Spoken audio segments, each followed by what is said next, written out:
Kisah ini teman-teman sekalian, kalau sudah ada yang pernah dengar, anggap insya Allah review ilmu. Kalau ada yang belum dengar, anggap insya Allah tambahan iman, gitu ya. Kisah ini saya berikan nama dengan kisah sebuah terong. Ada seorang anak muda di Damaskus, di ibu kota Syria, di zaman tabi'in dulu. Pernah datang ke sebuah masjid namanya Masjid At-Taubah. Masjid At-Taubah ini zaman tabi'in ada. Ada seorang tabi'in masyhur di situ, tinggal jadi imam juga jadi alim, mengajar tiap hari. Anak muda ini datang lalu berkata, wahai imam kalau kita kiai, wahai imam, saya datang dari luar Damaskus, ya, miskin, tidak punya apa-apa, tapi saya mau belajar agama. Boleh nggak saya numpang tinggal di masjid bersama anda? Saya bantu-bantu lalu saya hidup bersama anda, maksudnya makan minum bersama anda. Kata ya syekh itu, silahkan, nggak masalah. Tapi harus sabar, ya ikutin kehidupan saya, apa yang saya makan kau makan, apa yang saya minum kau minum. Kata anak muda ini, baiklah. Anak muda ini cerita, dia bilang setelah 3 bulan saya tinggal dengan syekh saya. Ternyata syekh saya ini orangnya sangat zuhud, luar biasa. Ada makanan makan, tidak ada makanan puasa. Dan hari ini sudah 3 hari kami puasa. Buka sahur dengan sebutir kurma segelas air, buka puasa juga begitu. Tapi ini sudah hari ketiga. Syekh saya masih kuat, saya sudah tidak kuat lagi, dia bilang. Saking tidak kuatnya saya bungkukkan punggung saya, menekan perut saya supaya lapar saya hilang. Dalam keadaan begitu, syaitan datang menggacaukan pikiran saya sambil berkata, wahai anak muda, di benak saya terlintas, sekarang sudah halal buat kau mencuri makanan. Kalau kau tidak curi makanan, kau mau makan dari mana? Akan mati kelaparan. Minta sama gurumu nggak punya. Minta-minta sama orang, gurumu larang, minta-minta sama orang. Sekarang kau curi makanan sepotong roti, yang penting tidak mati kelaparan. Dia bilang dalam kondisi saya berkecamuk pikiran syaitan begitu, saya berpikir mencuri makanan di rumah di sebelah masjid. Zaman dulu teman-teman sekalian, dinding masjid tidak seperti kita sekarang ada tembok. Jadi zaman dulu itu bisa dari tanah liat, atau kalau mau kuat, batang kurma ditebang atasnya, ditebang akarnya, ditancapin, lalu didempet-dempetin. Jadi dinding yang kuat. Dan rumah orang sama masjid berdempetan dindingnya. Dia naiklah dinding masjid, dari belakang masjid dia naik mau mencuri makanan. Di rumah yang pertama dia mau masuk mencuri di sebelah masjid, itu dia lihat ada 3 perempuan yang tidak tutup auratnya, lagi nunun kulit domba. Dia alihkan pandangannya karena dia tahu yang bukan mahramnya haram untuk melihatnya. Dan itu bukan tujuannya, dia ingin cari makanan. Dia pindah ke rumah kedua.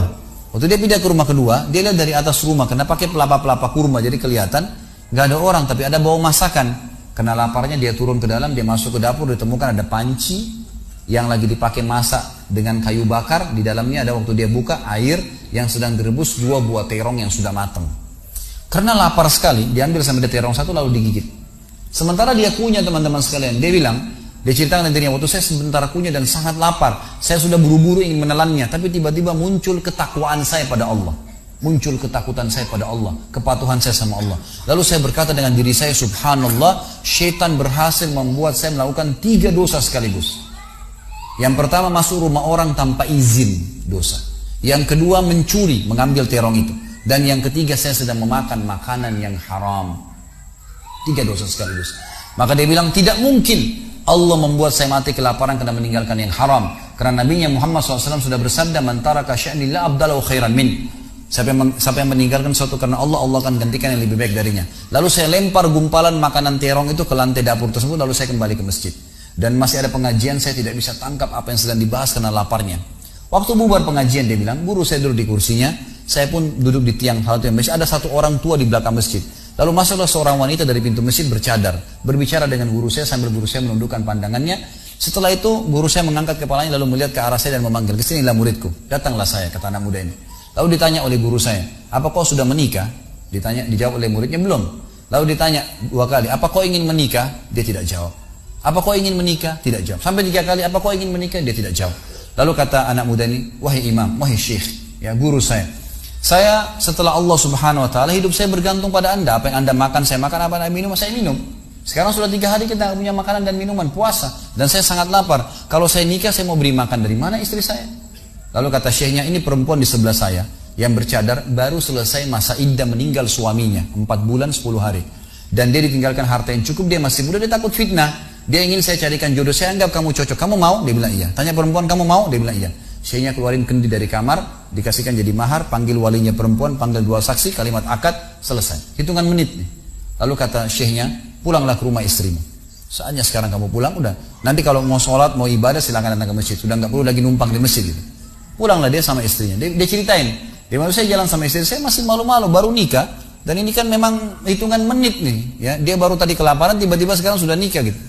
Dia bilang saya jalan keluar dari masjid, lewat di rumah pertama yang dia tadi manjat mencuri, mau mencuri, dilewatin sama istrinya. Begitu masuk, tiba di depan pintu rumah kedua yang dia manjat, gitu kan, istrinya berhenti, buka pintu rumah lalu berkata, masuklah suamiku, ini rumah kita.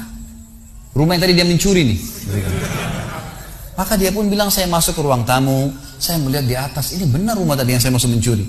Istrinya bilang, wahai suamiku, tadi saya dengar Anda sudah 3 hari nggak makan, mau makan? Dia bilang, iya. Istrinya masuk ke dapur, ditemukan apa?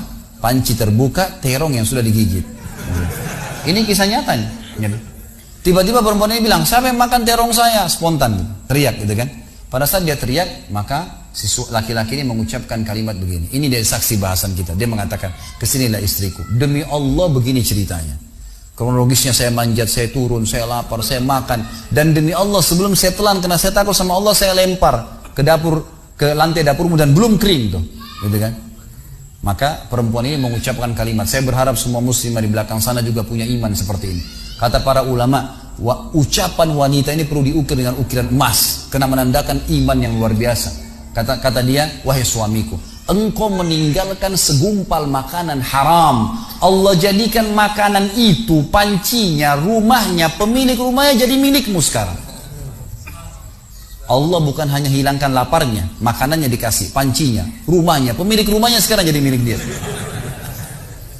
Orang yang bertakwa kepada Allah diberikan jalan keluar, teman-teman sekalian. Jadi bertakwalah sama Allah, hanya patuh dan tunduk kepadanya. Semua yang baik di mata Allah, semua yang buruk juga di mata Allah SWT. Dan jangan pedulikan urusan dunia ini, jalankan sesuai dengan apa yang Allah SWT inginkan. Allahu a'lam. Mungkin